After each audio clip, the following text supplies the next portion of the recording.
आज के वीडियो में हम कुछ मेरे फेवरेट प्राइस एक्शन सेटअप्स को देखेंगे जिसके हेल्प से आप अपने ट्रेडिंग को इम्प्रूव कर सकते हो। सो आइए बिना टाइम वेस्ट किए वीडियो को शुरू करते हैं। फॉल्स ब्रेकआउट या फेक आउट। जब प्राइस अपने की लेवल को ब्रेक करता है तो बहुत से लोग ब्रेकआउट पर ट्रेड लेते हैं।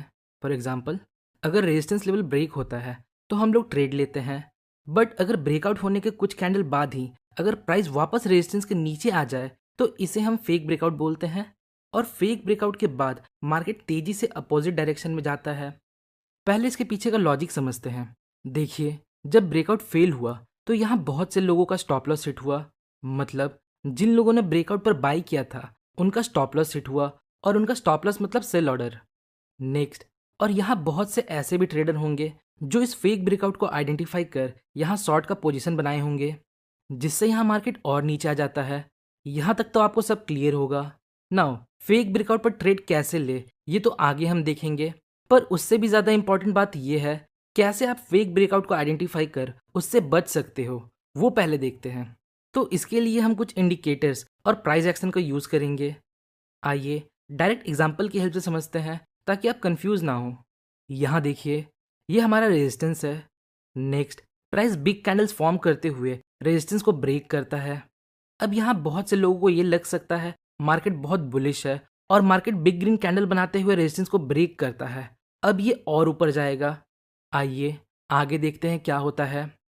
तो अगले कुछ कैंडल्स में प्राइस वापस रेजिस्टेंस के नीचे आ जाता है और यहाँ ब्रेकआउट फेल हो जाता है। पर ऐसा क्यों हुआ, आइए समझते हैं। देखिए, जब मार्केट अपने की लेवल को पैराबोलिक मूव के साथ अप्रोच करता है, पैराबोलिक मूव मतलब कुछ इस प्रकार के मूव जहां continue market big green candle या बिग रेड कैंडल फॉर्म करते हुए जाता है, तो ऐसे मूव्स के बाद जब मार्केट अपने की लेवल को ब्रेक करता है तो यहाँ हमें ब्रेकआउट को अवॉइड करना चाहिए। क्योंकि यहाँ देखिए, प्राइस कंटिन्यू इस लेवल से चलकर यहाँ तक आया है। तो मान लीजिए अगर आपने यहाँ कहीं बाई किया होता तो आप अपना प्रॉफिट कहाँ बुक करते हैं? ऑब्वियसली इस लेवल के आसपास। जनरली हम किसी की स्ट्रक्चर लेवल पर अपना प्रॉफिट बुक करते हैं। तो बहुत से लोगों ने यहाँ अपना प्रॉफिट बुक कर लिया होगा, बट मोमेंटम को देखते हुए कुछ लोग ऐसे भी होंगे जिन्होंने अपना प्रॉफिट बुक नहीं किया होगा। वो थोड़ा ग्रीडी हो गए हैं और अभी भी वो एग्जिट नहीं हुए हैं। सपोज मान लीजिए वो हम जैसे इमेच्योर ट्रेडर्स हैं, हमने यहाँ कहीं बाई किया था और अभी भी हम यहाँ ट्रेड में बैठे हैं। अगला पॉइंट, यहाँ ब्रेकआउट पर भी बहुत से न्यू बायर्स एंटर हुए होंगे। Now most of the people जो यहाँ लॉन्ग ट्रेड पे बैठे हुए हैं उनका स्टॉप लॉस जनरली रेजिस्टेंस के नीचे कहीं होगा। तो जैसे ही कुछ कैंडल्स के बाद मार्केट नीचे आना शुरू होता है ड्यू टू प्रॉफिट बुकिंग, जिन्होंने यहाँ कहीं बाई किया था, तो ऐसे सिचुएशन में लोग थोड़ा पैनिक हो जाते हैं। जिन लोगों ने यहाँ कहीं बाई किया था वो अभी भी प्रॉफिट में है और अभी मार्केट नीचे आ रहा है, तो उनका प्रॉफिट और कम ना हो इसलिए वो यहाँ पे एग्जिट हो जाते हैं, मतलब सेल कर देते हैं। फिर जब मार्केट थोड़ा और नीचे आता है तो जिन्होंने ब्रेकआउट पर ट्रेड लिया था उनका स्टॉप लॉस भी हिट हो जाता है, और उनका स्टॉप लॉस मतलब सेल ऑर्डर। नेक्स्ट, यहाँ बहुत से स्मार्ट लोग भी थे जिन्होंने इस फेक ब्रेकआउट को आइडेंटिफाई कर लिया था और वो ब्रेकआउट फेल होने का वेट कर रहे थे। तो जब इस पॉइंट पर ब्रेकआउट फेल हो जाता है तो वो भी यहाँ पे सेल करते हैं, जिससे मार्केट तेजी से नीचे जाता है। तो मेरे समझाने का मतलब यही है, डोंट चेस पैराबोलिक मूव और वन साइडेड मूव। ये एक तरीका था फेकआउट को आइडेंटिफाई करने का। दूसरा तरीका देखते हैं जो है वॉल्यूम को देखकर। अगर ब्रेकआउट कैंडल का वॉल्यूम प्रीवियस कुछ कैंडल के एवरेज वॉल्यूम से कम है तो ये इंडिकेट करता है ये एक फेक ब्रेकआउट हो सकता है। तो ऐसे सिचुएशन में हम दो चीज़ों का वेट करेंगे, पहला रीटेस्ट का या फिर फेक ब्रेकआउट का।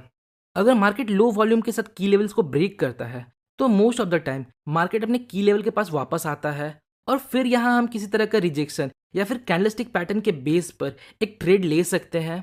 और दूसरा सिचुएशन है जहां ब्रेकआउट फेल हो जाता है, मतलब फेक ब्रेकआउट। तो जब ब्रेकआउट फेल हो जाता है तो हम अकॉर्डिंगली ट्रेड ले सकते हैं। यहाँ आपको ये आइडेंटिफाई करना पड़ेगा कि मोस्टली लोगों ने अपना स्टॉप लॉस कहाँ रखा है। अगर उन सब का स्टॉप लॉस ट्रिगर हो जाता है तो आप वहाँ पे एक शॉर्ट ट्रेड ले सकते हो। फॉर एग्जाम्पल, यहाँ देखिए, मार्केट अपने सपोर्ट लेवल को ब्रेक करता है। नेक्स्ट, मार्केट कुछ कैंडल्स में वापस सपोर्ट लेवल के ऊपर आ जाता है। तो जब मार्केट वापस सपोर्ट लेवल के ऊपर आकर एक फ्रेश ग्रीन कैंडल फॉर्म करता है और क्लोजिंग देता है, तो यहाँ हम नेक्स्ट कैंडल के ओपनिंग में बाई कर सकते हैं। देखिए, फेक ब्रेकआउट में ट्रेड लेने के लिए आपको ये आइडेंटिफाई करना होगा कि जिन लोगों ने ब्रेकआउट पर ट्रेड लिया था उनमें से मोस्टली लोगों ने अपना स्टॉप लॉस कहाँ रखा है, क्योंकि जब तक बहुत से लोगों का स्टॉप लॉस हिट नहीं होगा हमें एक अच्छा मूव देखने को नहीं मिलेगा।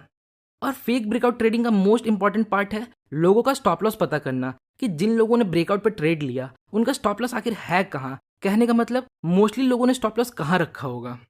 नाउ अब देखते हैं किस प्रकार के जो ब्रेकआउट होते हैं, मतलब कैसा प्राइस एक्शन के बाद जब मार्केट ब्रेकआउट देता है तो वो सक्सेस होता है। मतलब ब्रेकआउट के समय हमें प्राइस एक्शन में क्या देखना चाहिए कि हम ये आइडेंटिफाई कर सके ये ब्रेकआउट सस्टेन करेगा। अगर मार्केट ब्रेकआउट के पहले एक टाइट कंसोलिडेशन रेंज फॉर्म करता है कुछ इस प्रकार, तो इसका मतलब है यहाँ ओल्ड बायर एग्जिट हो रहे हैं यानी प्रॉफिट बुक कर रहे हैं और न्यू बायर एक्यूमुलेट हो रहे हैं। जो न्यू बायर्स यहाँ आ रहे हैं उन्हें अभी तक कोई प्रॉफिट नहीं मिला।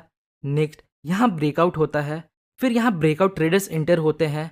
तो जिन लोगों ने यहाँ कहीं फ्रेश बाइंग की थी ब्रेकआउट के पहले उन्हें अभी भी कुछ खास प्रॉफिट नहीं दिख रहा होगा, तो वो अभी और होल्ड करेंगे। और जिन लोगों ने ब्रेकआउट के बाद एंट्री ली होगी उन्हें अभी तक कुछ प्रॉफिट नहीं मिला, तो वो भी अभी होल्ड करेंगे, जिससे यहाँ मार्केट में एक तेजी देखने को मिल सकता है। तो ऐसे ब्रेकआउट जहां ब्रेकआउट के पहले हमें बिल्डअप या टाइट कंसोलिडेशन देखने को मिलता है, तो इस प्रकार के ब्रेकआउट पर हम ट्रेड ले सकते हैं। इसी कॉन्सेप्ट का बेस पर एक और सेटअप है। अगर हमें ब्रेकआउट के पहले एक छोटा सा पुल बैक देखने को मिलता है, मतलब मार्केट ने डायरेक्ट पैराबॉलिक मूव्स के साथ की लेवल्स को ब्रेक नहीं किया, ब्रेकआउट के पहले मार्केट एक छोटा सा पुल बैक लेता है और फिर की लेवल को ब्रेक करता है, तब हम यहाँ ब्रेकआउट ट्रेड ले सकते हैं। और याद रखिएगा पुल बैक छोटा होना चाहिए। नाउ अब एक क्वेश्चन सामने आता है, तो क्या ये बिल्डअप या कंसोलिडेशन सेटअप फेल हो सकता है? तो आंसर है हाँ, हो सकता है। पर इस प्रकार के जो ब्रेकआउट होते हैं उनके विनिंग रेट्स ज़्यादा होते हैं। देखिए अभी तक हमने जितना कुछ भी डिस्कस किया, लाइक पैराबॉलिक मूव के बाद अगर मार्केट ब्रेकआउट दे तो ट्रेड में एंटर नहीं होना चाहिए क्योंकि ऐसे सेटअप फेल हो जाते हैं। तो क्या ये 100% फेल हो जाएंगे? नहीं, ऐसा बिल्कुल नहीं है। हो सकता है पैराबॉलिक मूव के बाद जो ब्रेकआउट होता है वो सस्टेन भी करे, पर उसके विनिंग चांसेस बहुत कम होते हैं। अगर आप ऐसे मूव्स के साथ 100 ट्रेड लोगे तो उनमें आप नोटिस करोगे जो अधिकतर ट्रेड्स थे वो आपके रॉन्ग हो जाएंगे। तो ये जो सेटअप्स थे इनके विनिंग रेट थोड़े ज़्यादा है, आप इनको बैक टेस्ट कर सकते हो। सो होपफुली आपको इस वीडियो से थोड़ी इन्फॉर्मेशन मिली होगी। अगर आपको वीडियो इन्फॉर्मेटिव लगी तो वीडियो को लाइक और चैनल को सब्सक्राइब जरूर करें। मिलते हैं नेक्स्ट वीडियो में, तब तक के लिए best of luck for stock journey.